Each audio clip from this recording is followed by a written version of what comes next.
Muy buenas noches, queridas amigas, queridos amigos, comenzando un programa más de Diálogo Franco, último programa del mes de noviembre. Ya estamos prácticamente comenzando el último mes del año. El 25 de noviembre de 1870, Paraguay tenía por primera vez en su historia una constitución nacional. El doctor Ricardo Caballero Aquino, un gran político, embajador, catedrático y embajador. ¿Cómo está, embajador? Un placer. Gran conocedor del derecho. Vamos a conversar con él diríamos los puntos altos y bajos de la Constitución del 25 de noviembre de 1870, que justamente mañana se cumple, un día como mañana, se cumplen 155 años de su promulgación. ¿Cómo está, doctor, en primer lugar? Muy bien, un placer estar nuevamente Te cuento acá. que vos siempre que venía al programa dejás algo, algunas perlas y la gente llama y comenta, así que sos muy cotizado y la gente te sigue mucho. Es lo que quería hacer como periodista y luego con la cátedra, que el alumno se acuerde cuando pasaron los años de lo que uno dijo y de lo que uno trató de enseñar, ¿verdad? Entonces, esa es la idea siempre, de dejar algún tipo. Y por eso me pareció muy importante hablar del 25 de noviembre, una fecha absolutamente fundamental para Paraguay. Muchos de los de pensamiento liberal democrático consideran el día de la verdadera independencia del Paraguay. Anteriormente nos separamos de España, nos separamos del Virreinato de Buenos Aires, pero la independencia, soberanía y derechos ciudadanos se constituye el 25 de noviembre, cuando esa convención constituyente termina sus labores y se pone el primer presidente de la República electo en el estilo indirecto de aquella época, del colegio electoral. Vamos a comenzar por el ambiente. ¿Cómo se llega al llamado a la Asamblea Nacional Constituyente? Gracias al liderato intelectual de algunos jóvenes brillantes como Juan José de Cud, que era un año mayor que su hermano José II de Cud. Juan José después tiene la desgracia de morir en una epidemia de cólera el siguiente abril. Y junto con el vicepresidente Sotero Cayo Miltos. Pero Juan José de Cud trajo las ideas de Alberdi, que a su vez trajo las ideas de Jefferson y Hamilton y otros de la Constitución norteamericana, y se hizo una Constitución muy, muy bien redactada, simple, nada reglamentarista, y por primera vez en la historia el ciudadano paraguayo es considerado igual en primer término y en segundo término comienza a tener derechos. En la Constitución de 1813 decía, continúan en el gobierno, o sea, pueden hacer lo que les da la gana, los cónsules Francia y Yegros, ¿verdad? En la Constitución de 1944, que era también solo un reglamento de gobierno, uno de los artículos dice, el pueblo debe obediencia al presidente de la República en la forma que él lo determine. No es república, ¿verdad? O sea, yo puedo percibir entonces que vos tenés una política, una decisión casi de negación de las otras dos mal llamadas constituciones, la del 13 y la del 42, ¿verdad? Y la del 42. Son reglamentos de gobierno, son todo lo que puede hacer el presidente, todo lo que puede hacer el cónsul, el dictador supremo después, y nada más, pero de derechos ciudadanos, nada. Doctor Ricardo Caballero, nosotros, Francia asume en 1813 hasta 1940, son 27 8, años. sí. Son 26 años, sí. 27. 27 años. 27 años Francia, después viene Carlos Antonio, 22 años. Hay un interregno de 2 años que queda ahí, sí, que podemos sumarle si querés. Y después 8 años de Francisco Solano, lo que suman 55 años. 55 años en donde se hizo la voluntad de 3 personas, Francia, Carlos Antonio y Francisco Solano. El llamado, hay un decreto 1 de enero de 1870 que es fundamental, en donde comienza a entender de que no teníamos educación, propenden a la necesidad de tener escuelas primarias, incluso colegios que no existían antes. ¿Cuál era el ambiente previo que se vivía y cuál pudo haber sido el objetivo de los que gobernaban el triunvirato en ese momento para el llamado a la constituyente. Exacto. Los del triunvirato en realidad eran líderes políticos que tuvieron la bendición de los brasileños de las fuerzas de ocupación. Pero ese grupo intelectual que incluía a Machaín, estaban los hermanos de Kut, estaba Cayo Miltos, estaba también Cándido Vareiro. Era gente que estaba trayendo ideas europeas y norteamericanas de lo que tendría que ser un Estado moderno.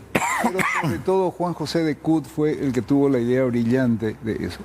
Y la idea central de la constituyente era asegurar los derechos ciudadanos, limitar los poderes del Ejecutivo, tener un poder legislativo que represente, que sea electo y que tenga de diferentes distritos del país.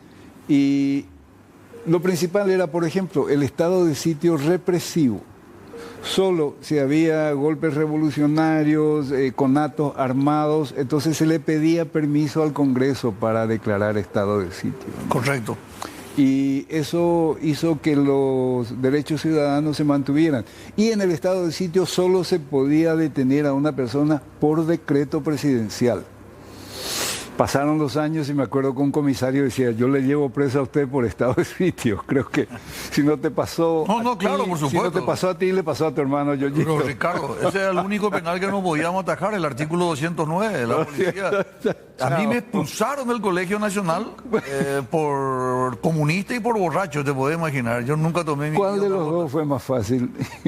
Yo nunca tomé alcohol en mi vida. Bueno, pero atendeme bien. Vos que sos un estudioso y sobre todo un analista desapasionado, objetivo, por tus primeras reflexiones yo presumo que vos le das mucho hincapié a la constituyente de 1870. Sin embargo, tenemos que reconocer que estaba patrocinado por los brasileros. Ahí estaba Guimarães y estaba ¿cómo era? ¿De Vieda? De Bedia. De Bedia. El argentino de Bedia. El argentino de Bedia. Sí. Y había un médico gallego, que es el que conspiraba también con los paraguayos. Escribía el diario de Cándido Vareiro. Era médico. Era médico. Y argentino. Pero, primero, las nacionalidades no eran muy importantes. El que estaba acá y vivía acá, todos los españoles que vinieron después, incluyendo el padre de los Campos Cervera, ¿no? Eran españoles, pero realmente escribían acá y hacían... Era Cristóbal Campos. Cristóbal que Campos. hizo el famoso y que le costó la vida. Avestruz. Que y le mataron. Al general Avestruz. ¿Y sabes a quién me refiero, verdad? Sí, general Avestruz, y lo mataron. Bernardino Caballero. Eso, a Bernardino Caballero. Bueno, vamos a irnos por parte, porque si no nos vamos a perder. Pero... Esta presencia de las tropas aliadas ¿pudo haber incidido en el tenor, en el texto de la constituyente de 1870? Yo creo que no. Jóvenes como José II de Kut, como Juan José de Kut y Machaín no iban a aceptar jamás que unos militares extranjeros que para más estaban acá con la fuerza y como invasores les podían dictar algunas medidas. Por ejemplo, los brasileños le impidieron al padre de los de Kut, a Juan Francisco de Kut, ser miembro del triunvirato. No, ese es muy argentinista, fuera. Coronel. Pero la prueba de que los brasileños no tenían nada que ver es que uno de los artículos de la Constitución dice: la esclavitud queda fuera de la ley en Paraguay y toda persona por el solo hecho de pisar territorio nacional queda libre. Y después se verá cómo se le paga a los dueños. En alusión a Brasil, porque tenía esclavitud. Directo, que tenía esclavitud hasta el 89. Claro, no, yo coincido ahí. Ahora, volviendo al tema, sobre todo para la audiencia, para que puedan comprender, se llama a las sesiones preparatorias, se hace un reglamento. ¿Cómo se llega? ¿Quiénes eran los genios que cranearon, por ejemplo, el reglamento? Porque hubieron 83 sesiones. Sí. Desde el 15 de agosto, que es la inaugural, hasta el 25 de noviembre y diciembre, que cuando llegaron al 10 de diciembre. Llegaron al 10 de diciembre, fueron arreglando 83 sesiones. ¿Cómo se obtuvo eso? Se trajo todo de la Argentina. La verdad es que Buenos Aires fue nuestro gran modelo, y ahí los hermanos de Kut. Machaín había sido alumno de Andrés Bello en Chile. también tenía mucho protagonismo, pero y Cándido Vareiro, que no era tonto, era un poco... No, él está ilustrado, estaba formado en Europa. Estaba formado en Europa y tenía una capacidad... Creo que estuvo en Inglaterra él. Estuvo en Inglaterra y en Francia. En Francia. Pero lo llevaron por ser primo de López y era el piragüe del grupo. Eso dijo Centurión. Ah, piragüe de López. Era piragüe de López que le mandó al primo. El papá no lo eligió, Carlos Antonio no lo eligió. Y Francisco Solano, ministro de Guerra, le impuso al primo. Eran primos por Viana. Ah, por Viana. Por Viana. O sea, primo del papá entonces. Porque el papá estaba casado con Juana Paula Carrillo Viana. Carrillo Viana, sí. Claro, brillante. Ahora, se hace el reglamento y hay un coronel que es el que toma la presidencia provisoria inicialmente. Inicialmente, sí. Pero luego inmediatamente comienzan ya las deliberaciones y se comienza a discutir punto por punto. Lo más lindo es que la mayoría de los artículos aprobados habían sido publicados el día antes en La Regeneración, el diario de los de CUT. La Regeneración. La Regeneración. Que después ofendió a unos italianos y le hicieron el empastelamiento, que es tirar todas las letras al piso y después andar a encontrar todas las letras C, todas las letras A. Yo creí que le empastelaban con alguna. Porque vinieron muchos italianos, sobre todo en la parte de educación. Eso fue uno de los inicios de la presión de la raza italiana. De la raza italiana. No y decían que eran los más violentos. Y es increíble. Sí. Hoy en día son los más trabajadores y los más emprendedores.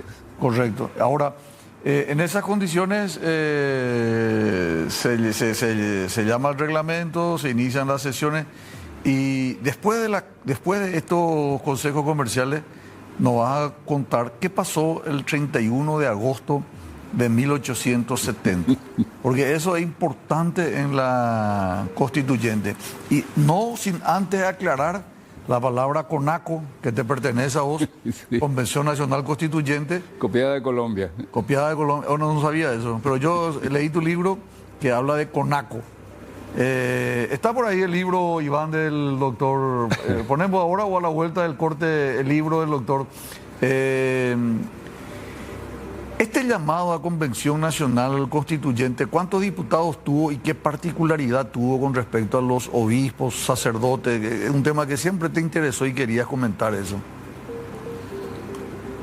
Sí, lo hacemos después después del corte vamos con el tema del qué pasó el 31 de agosto. La cantidad de diputados, si te acordás, y yo creo que eran 60, pero no estoy tan seguro, ahora estoy dudando. 60 diputados aproximadamente. 60 diputados, porque la votación salió 38 a 5, sí. 43 por lo menos seguro. 38 a 5.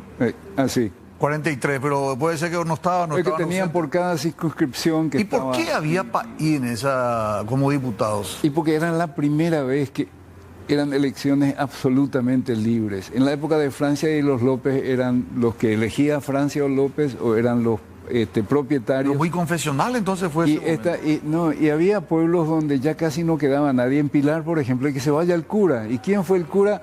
Pedro Juan Aponte, que después llegó a obispo. Fue el obispo predecesor de Juan Sinforiano Bogarín. Ah, mira un poco. Y le mandaban mucho vino un país y después creo que en el libro de la señora Rivarola tenemos como 5. 7 hay. 7. Acosta, Arrúa, Aponte. Arrúa fue el... Sí. Bueno, solamente por una curiosidad personal, la Constitución de 1870 era muy liberal y los liberales en general son laical y diríamos no confesional, ¿verdad? ¿Cómo debemos entender que entre los diputados, entre los que elaboraron la Constituyente de 1870 habían 7 sacerdotes? Es un hecho sin precedente acá en el Paraguay por lo menos, ¿verdad? No sé si en el mundo.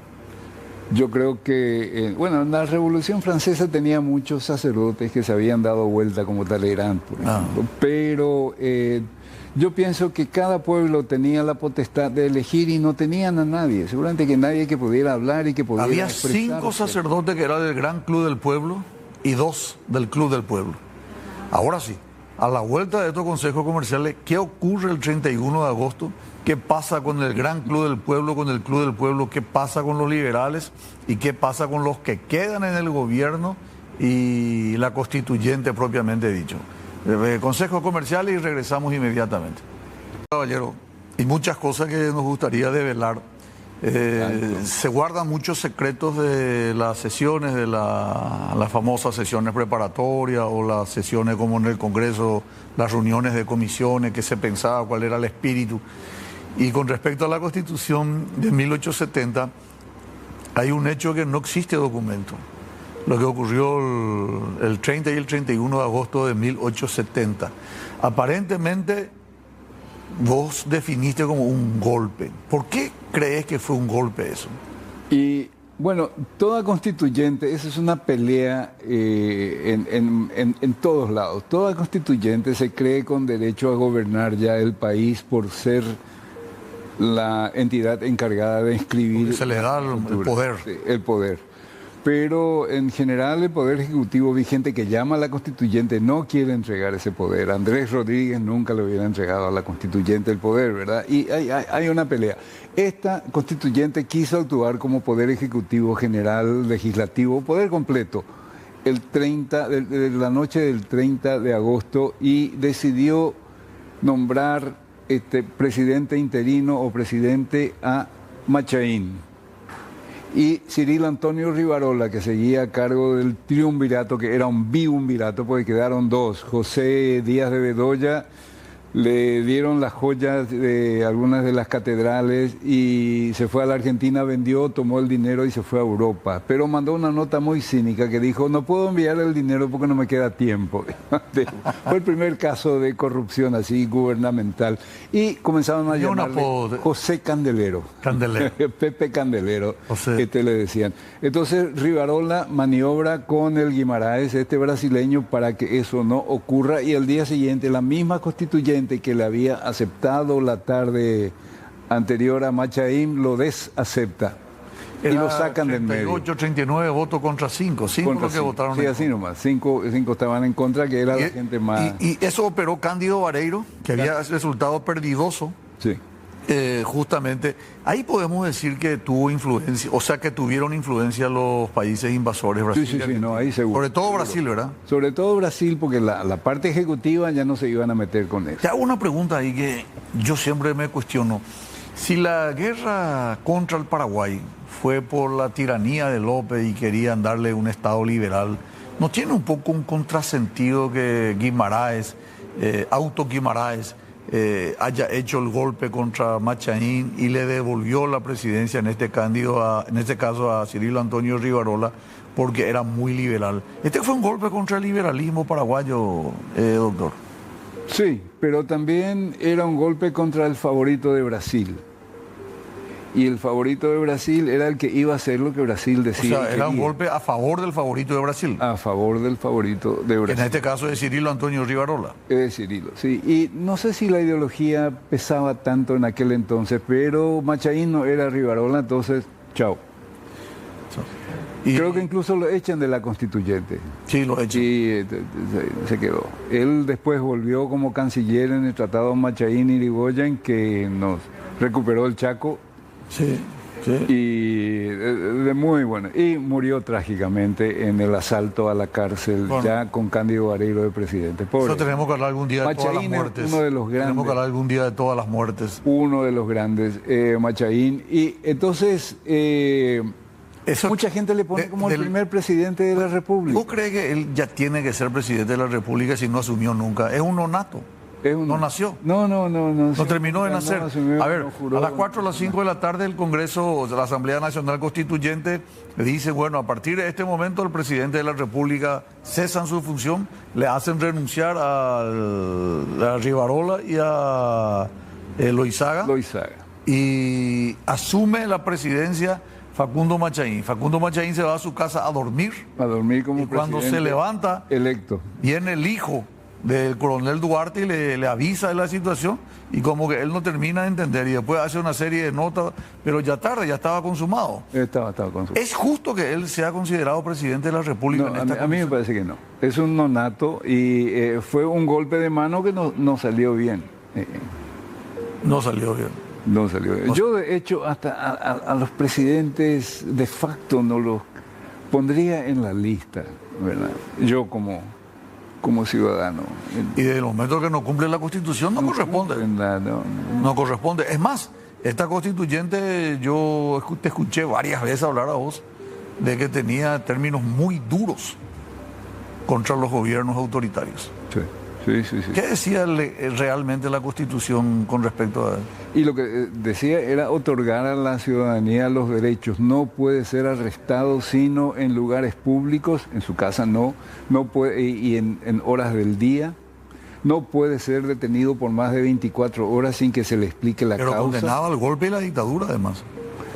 Eso que acabo de leer, que la cesión al Poder Ejecutivo de cuestiones fuera de esta Constitución se considera un golpe, y aquellos que prohigen o auspicien una dictadura serán declarados traidores de la patria. Y eso fue lo que les preocupó a Rafael Franco, a José Félix Estigarribia y a todos, porque esa Constitución no permitía la dictadura. Y de una manera increíble, Paraguay, después de la Guerra del Chaco, comienza a buscar la dictadura. Es decir, comienza a volver atrás. Y realmente lo logra. Juan Eoleari, el maestro que consiguió que el Paraguay vuelva a ser una dictadura donde el ciudadano no tiene ningún derecho. Para Eoleari es un maestro. No, maestro del malo, maestro de la maldad. Maestro de la maldad. Entre paréntesis, hablé con un historiador y prometí que le iba a saludar de Paso de Patria. Estuve el fin de semana visitando todo lo que fue la guerra del 70, una persona que conoce mucho. Quería saludar al amigo García, Vicente García. Un gran abrazo y muchas gracias. En estas condiciones la constituyente se proclama y los presidentes de la República asumían normal y habitualmente cada 25 de noviembre de cada año. Eso fue una práctica que continuó ¿hasta dónde? Hasta la revolución de Pedro Pepeña y Eugenio Agaray en 1912.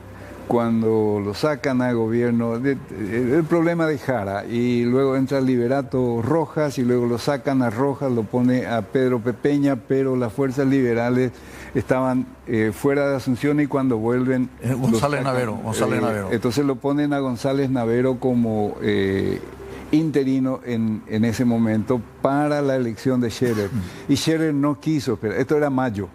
Albino Jara muere el 15 de mayo de 1912 y Eduardo Scherer no quería esperar hasta el 25 de noviembre. Hizo una de las peores cosas, muchas cosas malas hizo Eduardo Scherer, pero esto es lo peor: pasar la inauguración presidencial el 15 de agosto. Fue una catástrofe hasta hoy. ¿Por qué sí, doctor, eso? Porque el 15 de agosto es una fecha emocional católica que se confunde. El 25 de noviembre era una cuestión de la democracia paraguaya, la libertad reconocida, los derechos ciudadanos.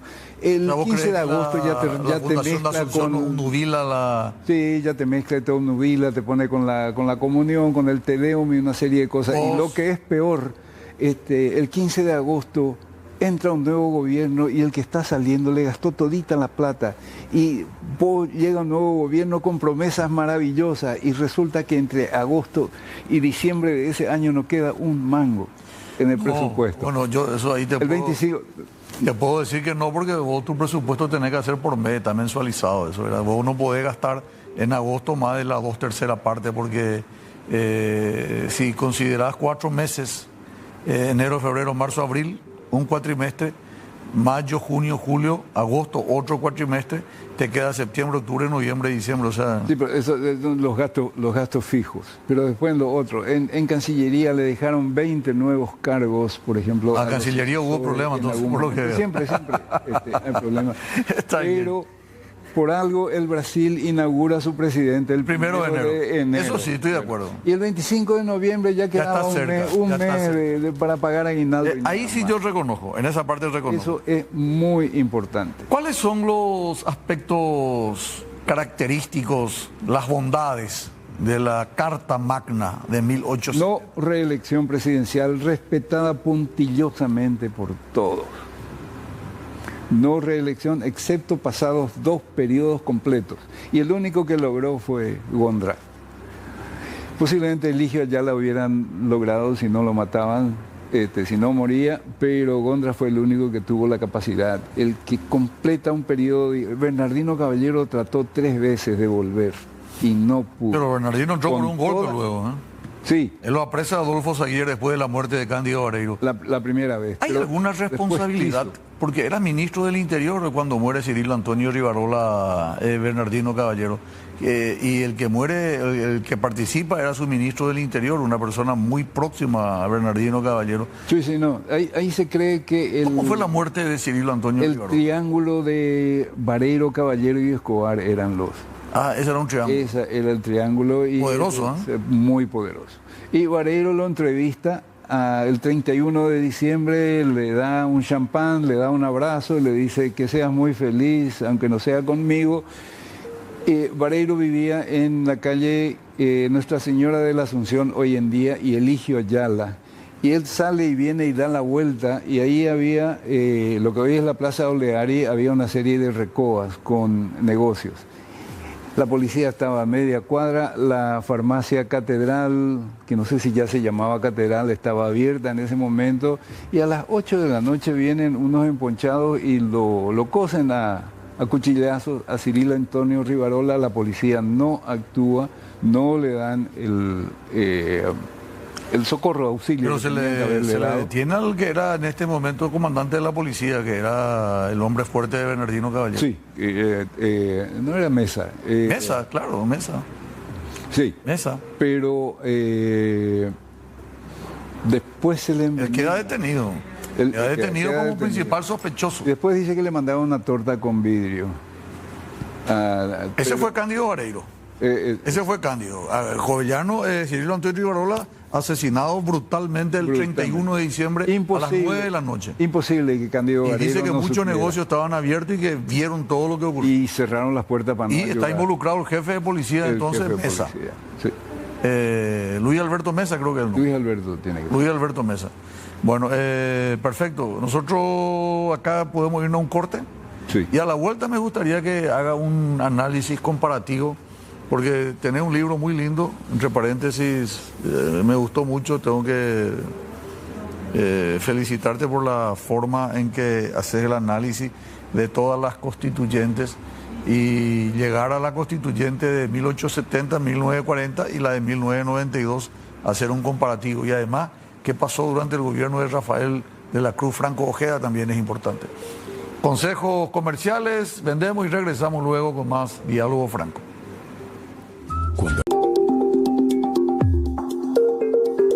Final, primer bloque con el doctor Ricardo Caballero Aquino, hablando de las bondades de la Constitución de 1870.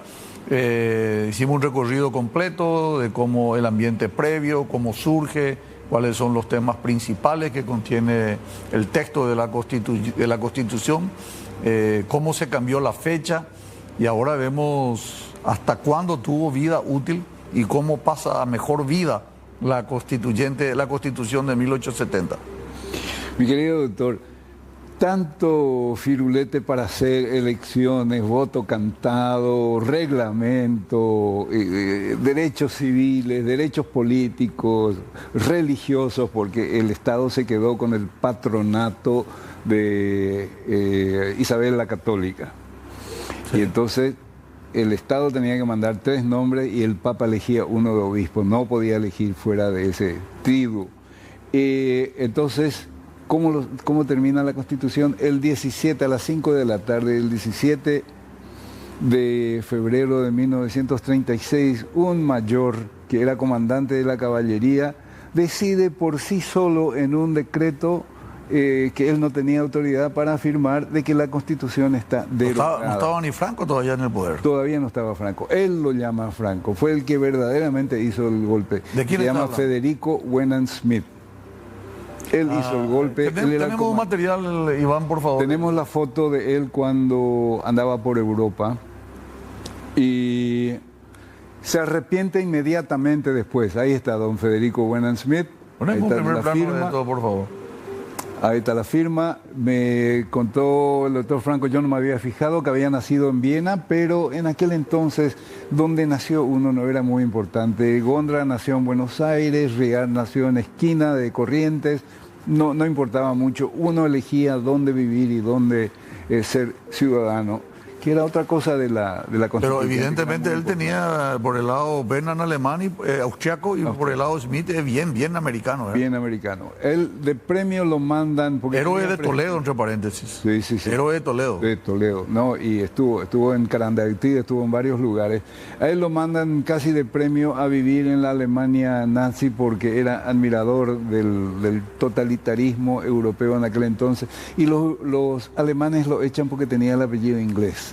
Qué tragedia. Entonces, espera un poco. Pero este señor... El que vino a romper la Constitución paraguaya, el mismo día del golpe, el 17 de febrero del 36, después del 37 se habrá ido a Alemania, y de ahí es expulsado porque a pesar de ser un filo nazi, se lo echa por apellido americano. Por apellido americano, Qué ya increíble. Con los alemanes. Qué increíble. No sabía esa anécdota. En la Revolución del 47 lo traen un ratito como comandante en jefe de las Fuerzas Armadas, y cuando quiso demostrar independencia ante Morínigo lo sacaron. Zumbando también. Claro, estuvo con el gobierno. El federalismo estuvo con Morínigo, claro. Claro, correcto. Pero él siempre se arrepintió después en entrevista con Seyfried de haber prohijado ese golpe del 17. Sí, se arrepiente. Realmente se arrepintió mucho e hizo... ¿Sabe qué le dolió más? Que le traicionó a Estigarribia. Sí, eso parece que le pesó. Porque Estigarribia lo nombró. Estigarribia tuvo la mala... virtud de nombrar a la gente equivocada. Nombró a Franco como director del colegio militar y se fue a hacer política partidaria como director del colegio militar. Lo nombró a Bernard Smith y se le levantó en contra. Entonces, eso es lo que...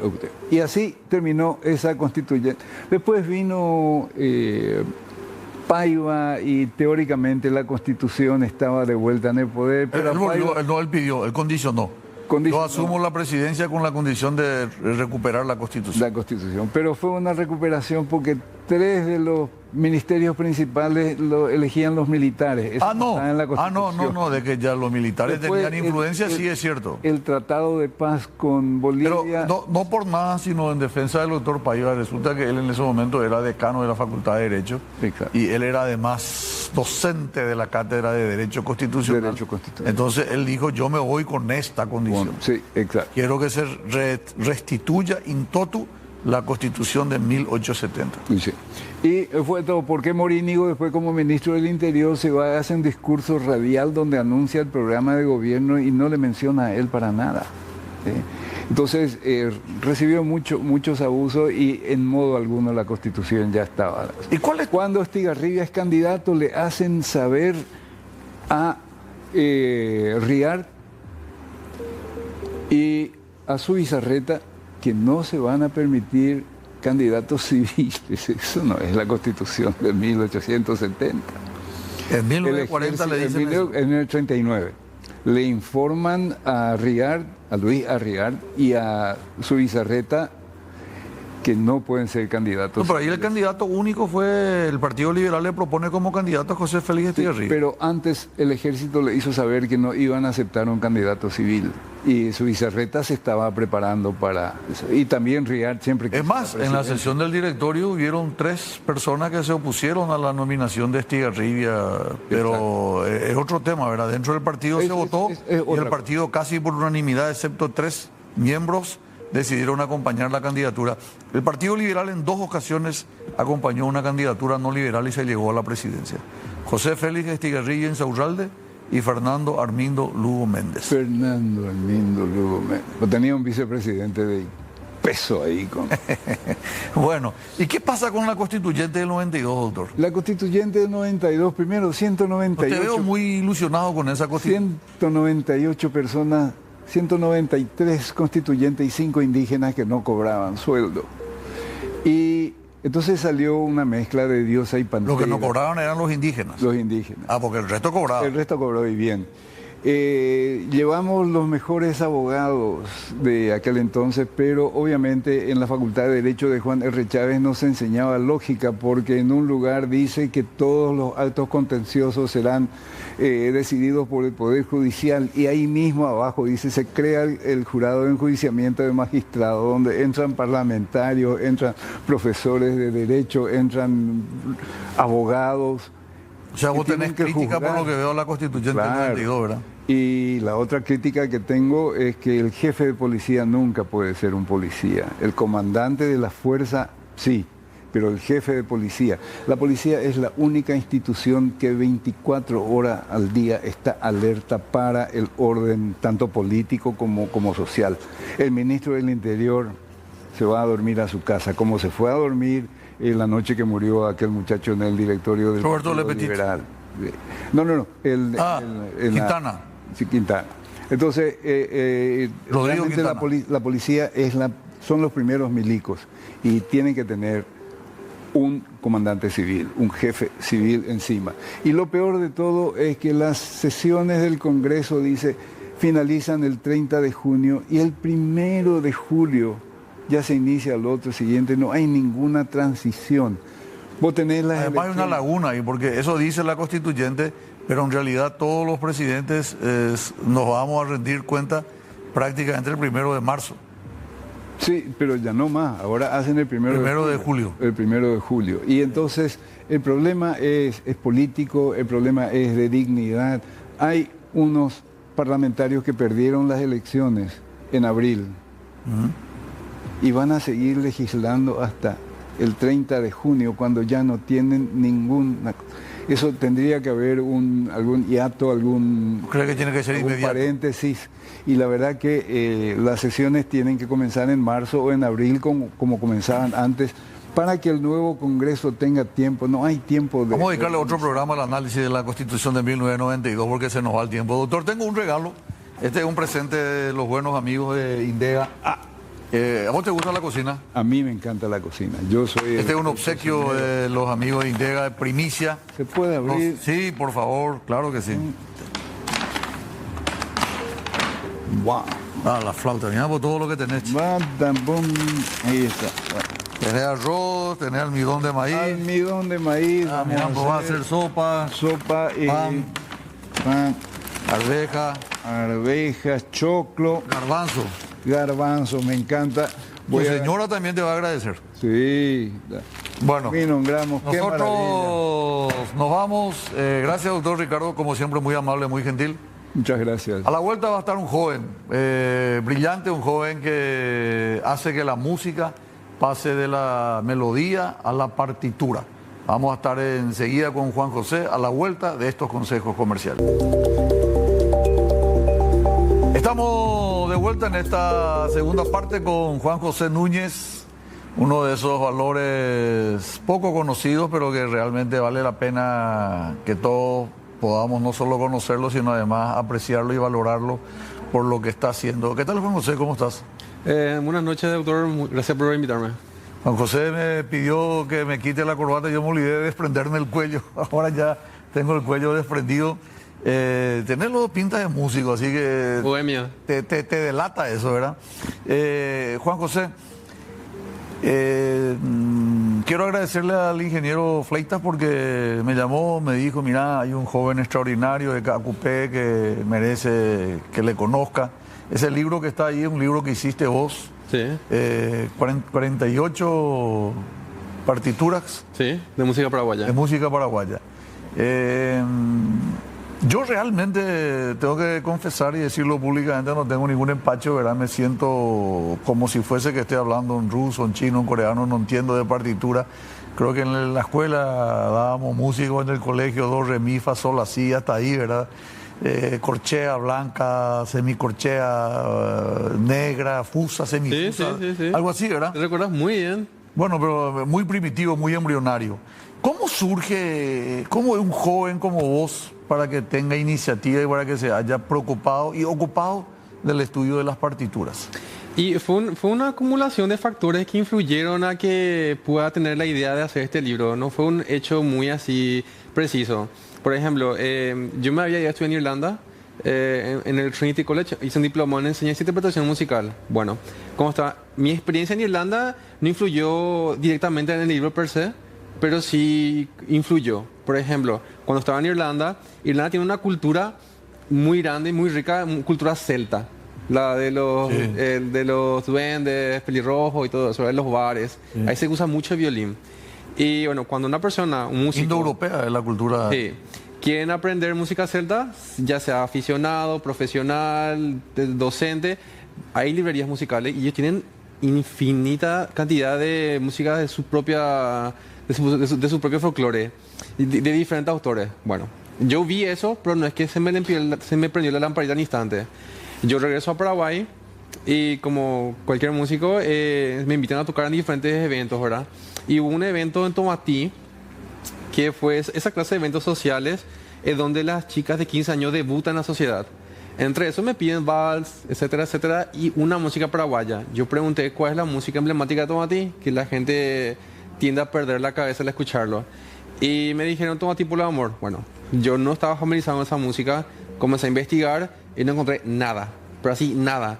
Y ahí me di cuenta que no solamente esa música no teníamos registro no solo de partituras, sino de pocas cosas, aparte del audio, ¿verdad? Entonces ahí yo comencé a ver que hay una laguna en nuestra cultura. La música paraguaya históricamente siempre se transmitió de manera oral.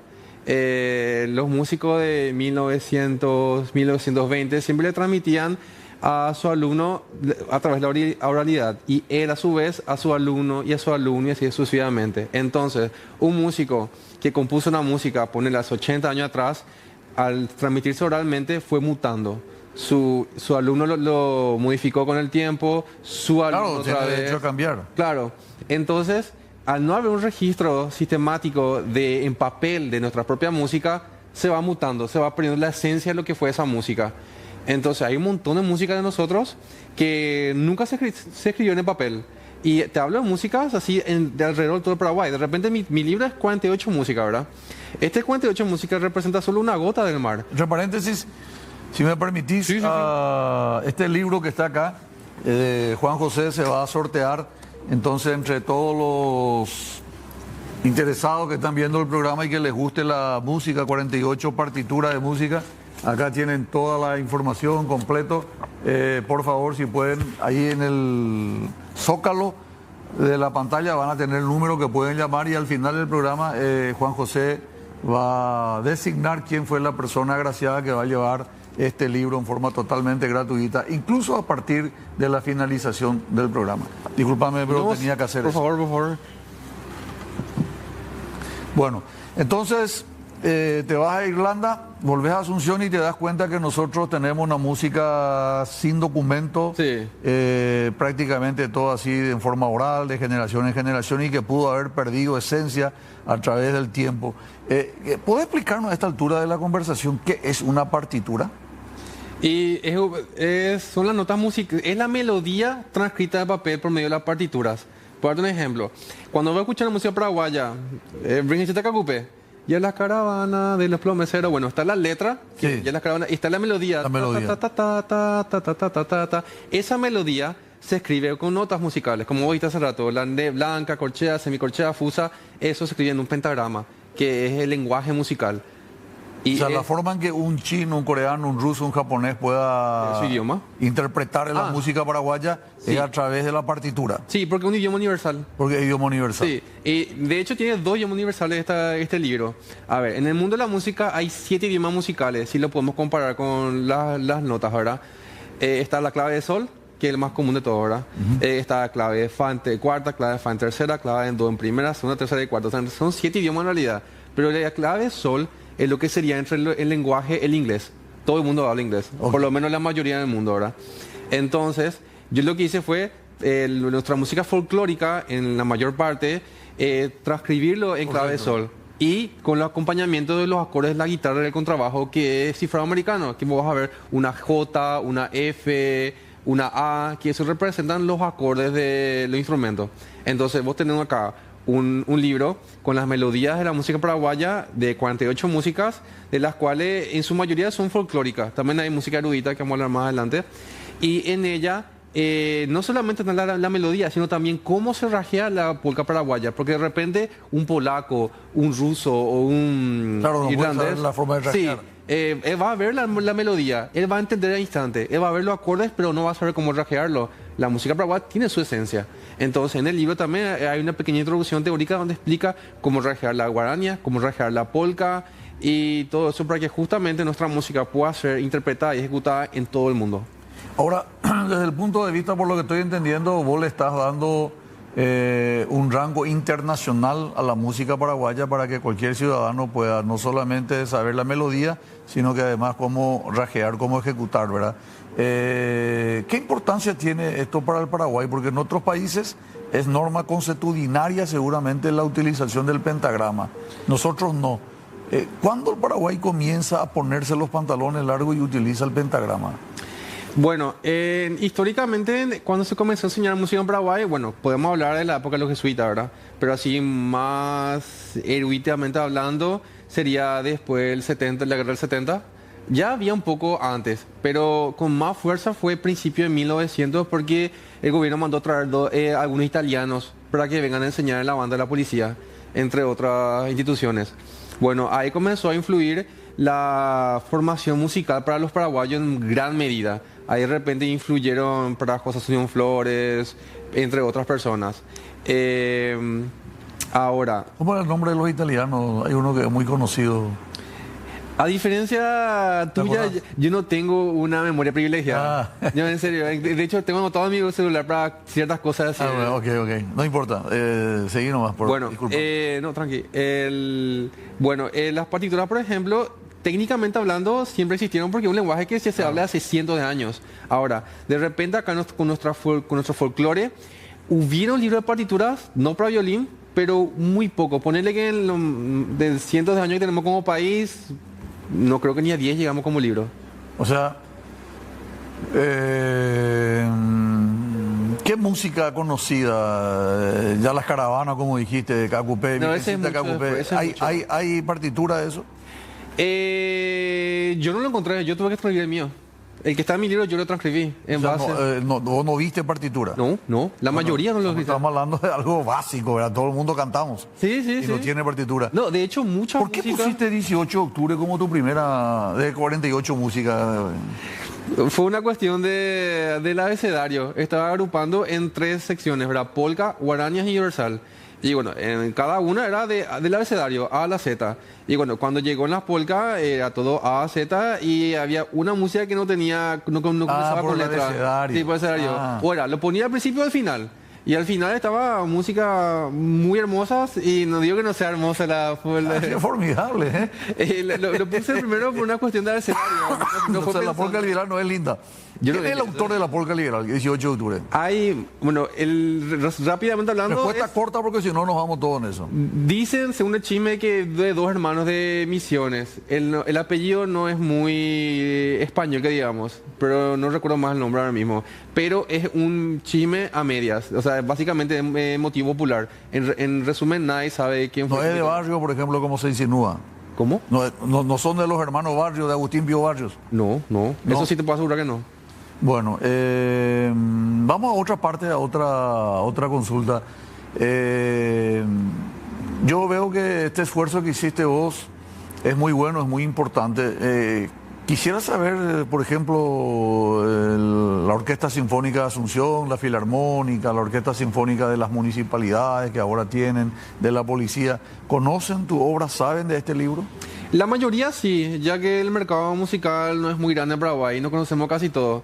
Así que la Orquesta Sinfónica Nacional, y de hecho la directora Victoria, ella llegó a comprar 2 de mis libros. Ahora, lo demás sí saben porque somos todos músicos. ¿De dónde se compra este libro? Más que nada por encomienda. Por encomienda. Sí, no está en librerías. Amazon. Amazon va a estar próximamente porque esta es la versión física que es limitada. Y esta, la versión digital que va a lanzarse próximamente. Okay. Claro, más me he ocupado, por eso no Muy puedo bien. hacer. Bueno, tenemos que ir a un pequeño corte. Sin problema. Tengo una pregunta para la vuelta de este corte. Hablar de el chamamé. Yo en la escuela aprendí que el chamamé es una mezcla un intermedio entre la polca y la guarania.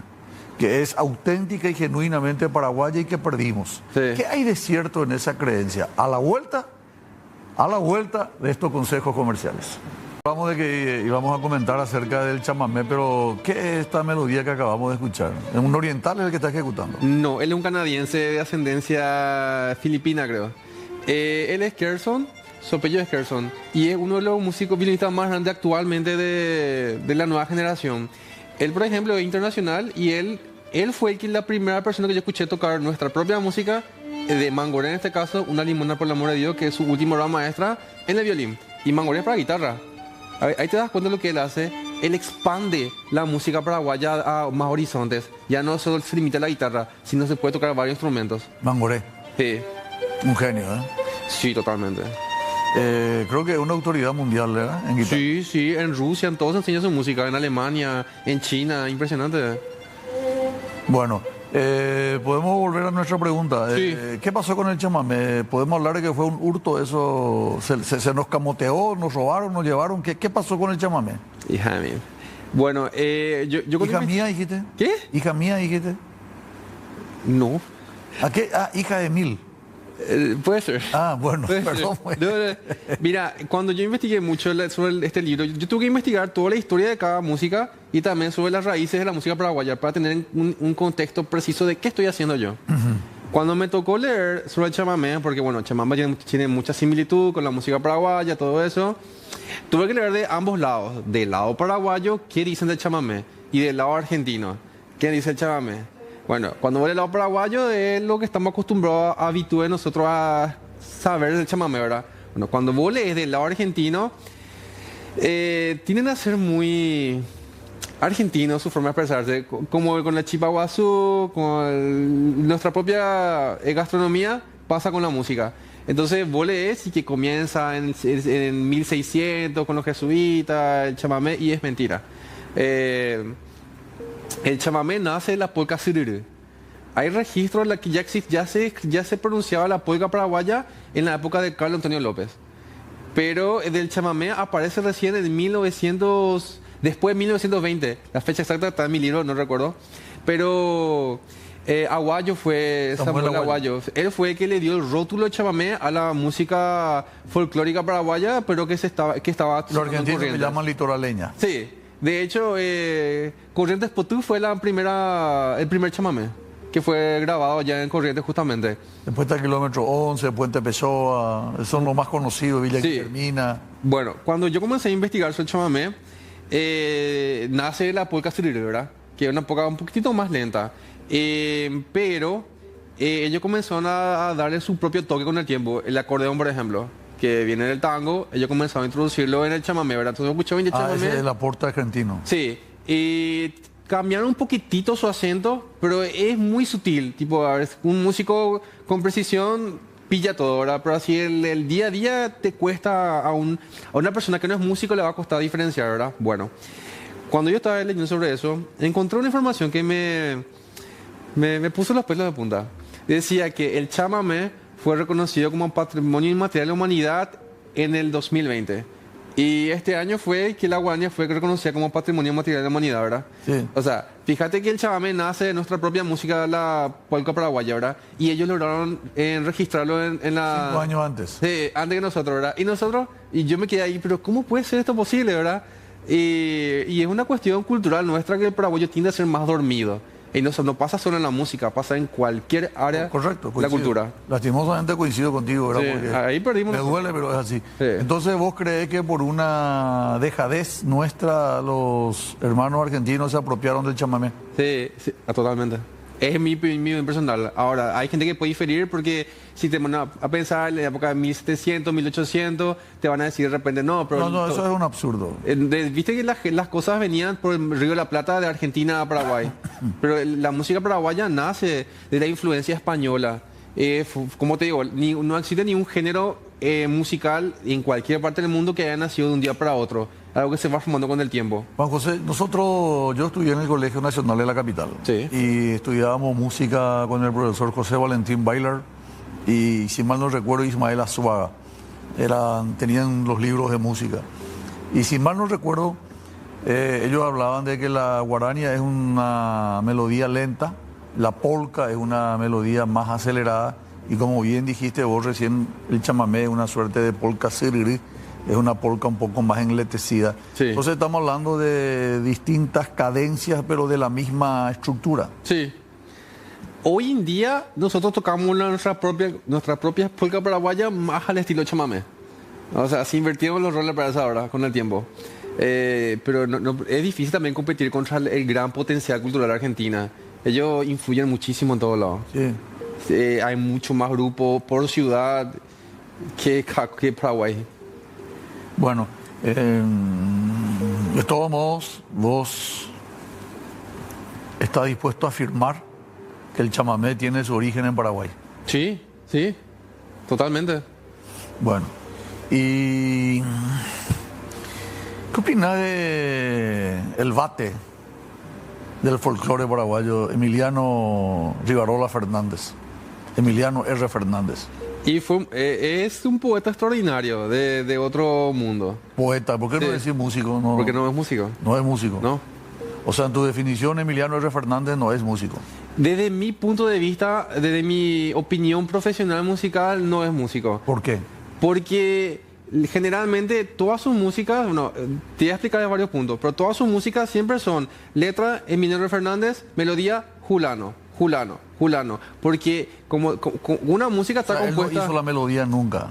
A ver, no hay ningún registro que haya hecho él, ¿verdad? O no haya hecho él. Pero, a ver, de 100 músicas, 98 son con melodía de otra persona y él la letra. Porque en una música están dos componentes, el lenguaje y la melodía. Correcto. Entonces, él era un poeta extraordinario, con una imaginación totalmente tremenda. ¿Y él pudo haber utilizado o no el pentagrama? No creo, sinceramente no creo. Porque él era más que nada bohemio. Él no tenía formación musical. Lo que sí de repente puede que haya sabido es tocar lo básico de la guitarra. Unos 3 acordes simples, rajear un poco la polka. Pero eso no te convierte ya en músico automáticamente. Pero yo pienso que él era más que nada poeta. Tiene mucha lógica tu análisis, pero te digo con toda sinceridad, no deja de sorprenderme, porque el músico paraguayo Emiliano R. Fernández, es más, el que le cantó la gloria al Chaco, para una persona que nos está viendo seguramente en su hogar debe estar choqueado al escuchar que alguien dice que Emiliano R. Fernández no era músico sino un poeta. Y yo, por ejemplo, puedo coincidir contigo brevemente para no entrar en detalles con Juan Oleari. Juan Oleari es un gran poeta, pero no tiene ningún criterio de historiador. Sí. Coincido contigo de que de repente hay que aclarar las cosas para que no se siga cometiendo el mismo error. Y José Asunción Flores, si se hace el ADN, ¿él es el padre de la guarania en el Paraguay? No es el padre de la... No, él no es el creador de la guarania. José Asunción Flores. ¿Sí? Te explico. Ningún estilo musical en cualquier parte del mundo, en cualquier parte de la historia, aparece como receta de cocina. Tipo, no es que José Asunción Flores se sentó y dijo, bueno, yo voy a comenzar a jugar por esta música y se nació la guarania. No enseñaron eso. A mí también me enseñaron eso. Que comenzó con Maraparicuase, creo. Estaba experimentando la polka, ralentizando, qué sé yo, y surgió ahí el guarania. Y realmente no es así. Porque la guarania, a ver... ¿cómo se llamaba anteriormente la guarania? Tenía otro término paraguayo. ¿Usted recuerda cómo te dije yo? Sí, verá que era... Voy a mirar. Nostalgia. Yo tengo mala memoria, pasó. Recién dijiste. Texagaú. Bueno. Antes de Flores, en la época de la segunda mitad del siglo XIX, ya se tocaba la música paraguaya más lenta. Porque esta es la diferencia entre la guarania y la polka normal, que estamos acostumbrados a escucharla rápida, ¿verdad? Sí. Una es alegre, rápida, movida, bailable. Correcto. Otro es acordes menores, tristes, melancólicos. Uno es para escuchar, otro para bailar. Claro. Y ya se tocaba también, ya hay registros de que se tocaba incluso en la época de 1800, la música paraguaya más tranquila, más lenta. Estamos hablando del siglo XIX, ¿verdad? Sí. Y Flores del siglo XX. Sí. O sea, ya había precedentes. Sí. Capaz no se definía esto es la guarania. Y también lo más probable es que tampoco se escribía... ¿Vos crees que se llamaba antes Texagaú? No, hay registros lo que se Hay llamaba así, registro. sí, sí. Entonces la melodía que nosotros conocemos como guarania, el que se rajea más lento, esa es Texagaú, Fue evolucionando. originalmente. Sí, es como yo te diga, a ver... ¿Y cuál es el mérito de Flores para convertirlo Él en guaraní? sistematizó lo que es la guarania. Él le puso un nombre nuevo, él le definió cómo se escribe, porque antes de Flores, toda la música paraguaya se escribía en compás simple, que es 3/4, que en términos... 3/4. En cristiano, es la forma que los italianos, la forma europea de escribir la música, ¿verdad? Bueno, hay un problema ahí. Que como se escribe, al ejecutarlo, no suena como nosotros estamos acostumbrados a escuchar la música paraguaya. Cuando aparece Flores en escena, dice, bueno, acá hay algo que no cuadra, ¿verdad? Cambia la forma de escribir la música paraguaya, el 6/8, el compás compuesto, que es más folclórico. Y ahora, cuando se lee lo que se escribe de esa manera, ya escuchamos y coincide con lo que suena. Entonces ya hay una... O sea, de 3/4 pasa a 6/8. Sí. Que es más complejo entonces. Puede ser 3/4, 2/4, más era 2/4 antes que nada. Las pocas partituras que hay de principio del siglo pasado y finales de 1800 eran 2/4, la música paraguaya. Y vos escuchás y no suena música paraguaya. Y Flores lo que hizo fue pasar a 6/8. Eso es uno. Y segundo, él revolucionó, digamos, la guaranía porque capaz no se enfatizaba tanto antes. Entonces él agarra y compone un montón de música de guarania, le da un renombre en todo caso. Pero a ver, la guarania como tal, crear de cero, él no lo hizo. Ese es el punto. Eso durante la presidencia del doctor Eligio Ayala se interpretó la primera guarania oficialmente. Recuerdo ese evento. ¿Yeyuy? ¿Yeyuy? Jejuí. Sí, ese se creó en 1925. Sí. Eh, 100 años. sí. 100 años. Sí. 2025. Bueno, pero un evento que se puede comprar... Pero estás rompiendo muchos mitos, Juan José. Vos estás diciendo que Emiliano, el chamamé, bueno, yo más o menos sabía, ¿verdad? Sí. Pero mucha gente que nos está viendo, estoy seguro que no... vos le decís el chamamé, kilómetro 11, Puente Pessoa, paraguayo, esta correntina que canta, ¿cómo se llama? La Sole. Nos está sacando algo que es nuestro. Está diciendo que Emiliano R. Fernández no es músico, está diciendo que Flores no es el padre... estrictamente hablando de la guarania. Es el padre moderno, pero no es el creador absoluto de cero de la guarania. Como te digo, el rock nace del blues, ¿verdad? El blues nace de música afroamericana, ¿verdad? Pero, ¿vos le conoces a B.B. King? No. Bueno, él es el padre del Está blues, claro ¿verdad? que mis conocimientos Sí. son embrionarios. Bueno, un ejemplo así rápido, ¿verdad? No sé, los Beatles no crearon el rock. Elvis Presley no creó el rock. Pero él redefinió un cambio. Entiendo. Entonces, Flores es eso para la guarania. Marca un antes y un después, pero no es creo. Porque todos los estilos musicales, como te digo, se forman con el tiempo. No es algo que se crea de un día para otro. Impresionante. Permití unos consejos y regresamos. ¿Sí? Consejos comerciales, vendemos y regresamos inmediatamente en la parte final de Diálogo. Del corte que está preocupado por todo lo que se está diciendo y le digo yo que él tiene que sostener eso y me parece muy bien. Porque no siempre lo que nos enseñan es lo correcto, entonces en algún momento se tiene que rectificar. Y a lo mejor esta es la brillante oportunidad con este talentoso músico paraguayo Juan José Núñez de aclarar conceptos, visualizar hechos y enajenar acciones, sobre todo siendo honestos en nuestros comentarios. Bueno, Juan José Núñez, este libro... que está a punto de entregar porque estamos cerrando el programa, está en la biblioteca del Congreso de los Estados Unidos, en Washington. Bueno, el objetivo de este libro era que pueda servir de apoyo académico tanto en el Paraguay como extranjero para cualquier persona que quiera aprender nuestra música, sobre todo para nuestros propios chicos, ¿verdad? Esa fue la intención. Ahora, para que llegue al extranjero, yo pensé que iba a ser un proceso que iba a tomar décadas, para que te voy a mentir. Pero de alguna manera pude lograr ciertas cosas. Por ejemplo, hasta hoy en día ha llegado a la Biblioteca Nacional de Argentina, que ellos lo me pidieron, al Trinity College de Dublín, que es una de las bibliotecas más hermosas del mundo, a la Real Conservatorio de Bruselas y de Liege, donde ahí estudió Fernando Centurión, que es justamente el hijo de Cristótomo Centurión, que su música está en mi libro, que son obras que estaban perdidas con más de 100 años de antigüedad. Juan Crisóstomo Centurión. Su hijo, Fernando. Fernando Centurión. Sí. Juan Crisóstomo Centurión, el que estuvo con el Mariscal Sí, López. sí, estuvo en la guerra. Estuvo antes en Europa becado por Carlos Sí, Antonio López. uno de los primeros becados. Estudió en el King's College, estudió de Derecho. Y el hijo de él, Fernando Centurión, escribió música. Su único hijo, Fernando Centurión, fue un músico virtuoso, completamente erudita, porque él se fue becado por el gobierno paraguayo a estudiar 8 años en el extranjero, de las cuales 4 años estuvo en Europa estudiando en Liege y en Bruselas. En aquella época, a principios de 1900, esa zona de la música era algo así como hoy en día sería Berkeley. Entonces él aprendió muchísimo y él compuso mucha obra erudita, no música folclórica. Pero por ejemplo, una de las obras que está de él acá se llama Aire, ¿cómo era? No me acuerdo el nombre, pero es un... No importa, voy a agarrar el libro y revisar. sí, es una... ¿Vos conocés los caprichos Paganini? ¿Los qué?